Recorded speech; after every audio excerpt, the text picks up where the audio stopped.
Bloomers. This is really random. I've just come off a call from a friend of mine and I came across something I had written for a job in a residential care home for children with behavioural difficulties. And they're just sitting there, and I was explaining to my friend like how proud I was of writing this piece, but I didn't even get an interview. And I thought, because why not, that I would just read it to you guys. You might gain some insight from it. Like, this, bear in mind, this is part of my application process, but I want to just share because why the hell not? Like, it gives you an insight into my life as well, just as a little bit more, so you know a little bit more about me. So yeah, here goes.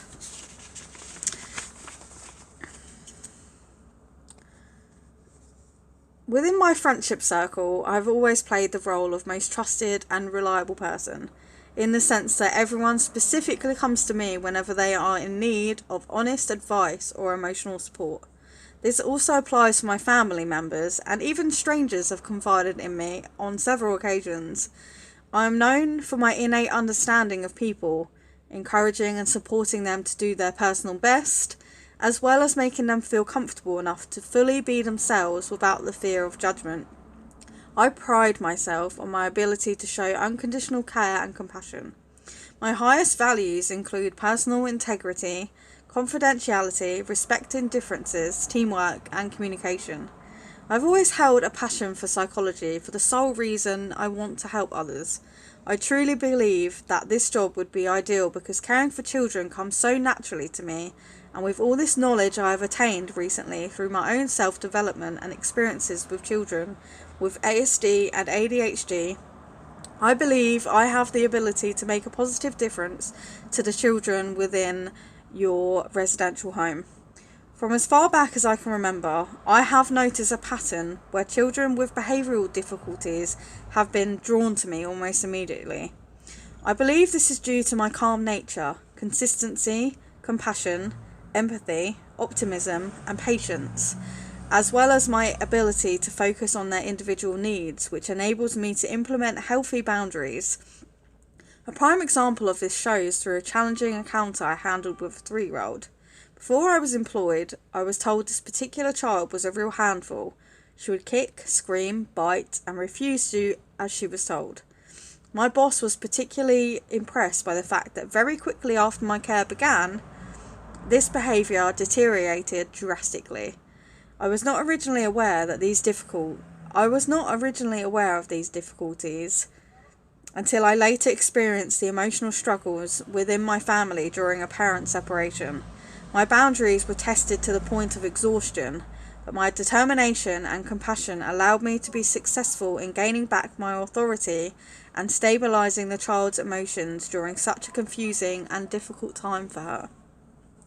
I personally have grown more mindful through avidly reading and have recently attended a mindfulness course.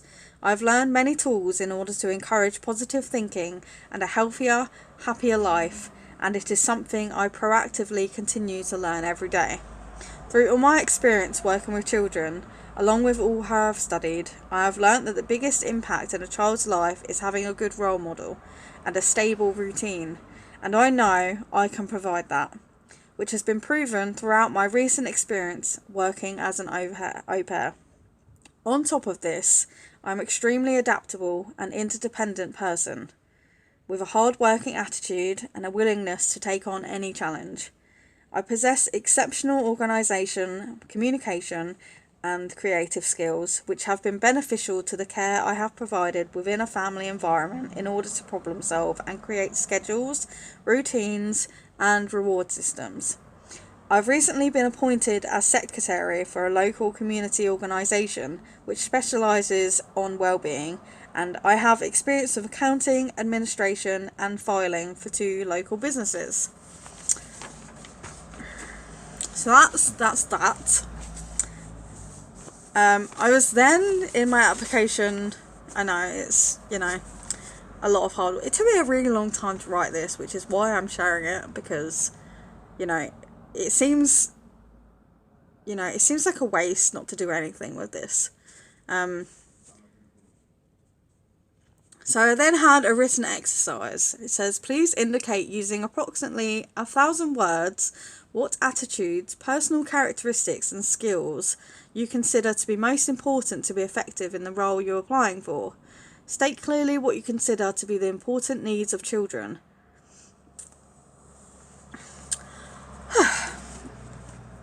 From my understanding, all children have the same basic needs, which include stability, physical safety, emotional security, acknowledgement, unconditional love and affection, nurture, proper nutrition, exercise, and play.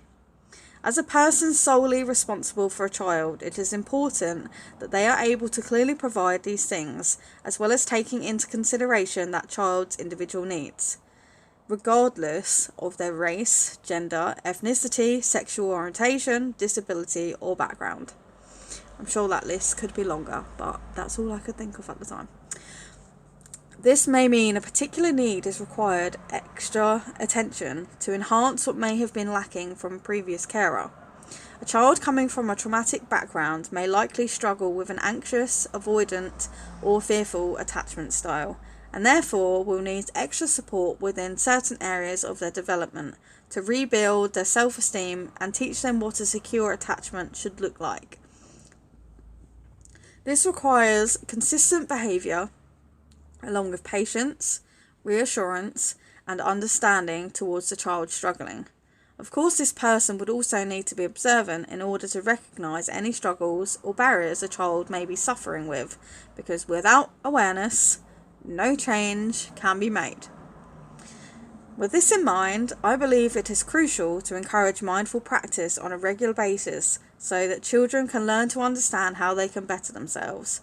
Being mindful has a powerful way of teaching us to stay present and to appreciate what we have, rather than obsessing over the past or future, which can lead to much distress. With mindfulness comes acceptance, and that eventually leads to peace and serenity. Alongside this comes the importance of teaching emotional regulation, so that children can understand that they have the right to feel the way they do without shaming, blaming, or criticising themselves unnecessarily, and learning to express that in a healthy manner. This alone is a powerful tool to show we don't need to hurt anyone, including ourselves, even when what we feel is uncomfortable. It is important to ensure a child has room to feel through what they are experiencing and let it go in their own time when they deem to be ready. However, sometimes it is necessary to distract a child when their emotions become overbearing.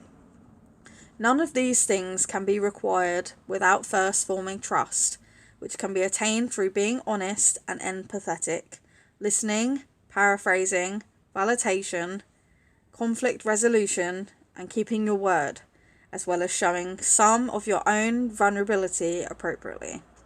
Trust can also be built through play and getting down to a child's level. I find it helps to be playful yourself. In order to establish respect and protect a child, we need to enforce clear and healthy boundaries. I tend to use what I call a 1-2-3 system, which entails first asking the child to stop what they are doing in a pleasant manner. If the behaviour persists, my tone becomes firm and a warning is expressed. Lastly, if necessary, there will be a course of consequential action. This technique may vary slightly depending on the circumstance. Other times, it may work better to give a child the choice of their own behaviour. For example, I may say, if you choose to eat your vegetables, you can have dessert. If you choose not to eat your vegetables, you will not get dessert, which is an effective way to teach children that their choices are valued and that they are responsible for their own actions and the consequences. Teaching children responsibilities through partaking in typical household duties such as cooking, cleaning and tidying, I believe is also vital in order to encourage independence. Strong communication skills are essential for this line of work. due to the need to adapt your language to a level a child will understand, as well as being able to confidently liaise with colleagues, parents, and potential guardians. Due to the demands of dealing with complicated and difficult situations, it is crucial to build rapport and work well within a team, as well as being able to use your own initiative in a professional and confidential manner, ensuring the child is aware that if anything they share is a concern, the information will be passed on to any necessary party, whilst also bearing in mind the company's policies and procedures at all times. Accurate record keeping is vital in respect of this. I cannot express enough the importance of maintaining a positive attitude and having the ability to remain calm under pressure. In times of stress, a clear mind will more likely obtain success. Without the acknowledgement of positivity, there is no hope to overcome challenges, encourage a better future, or develop to your best capacity.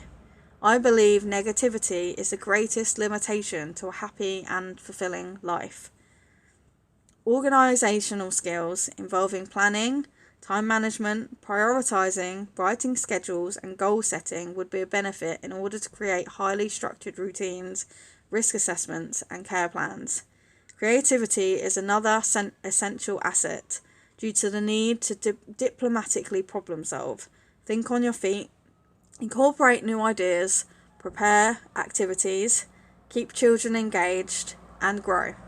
This can be used to provide well-needed positive affirmations, encourage curiosity, and reward wanted behaviour in order to build a socially acceptable demeanour in preparation for life with a foster family and or adulthood.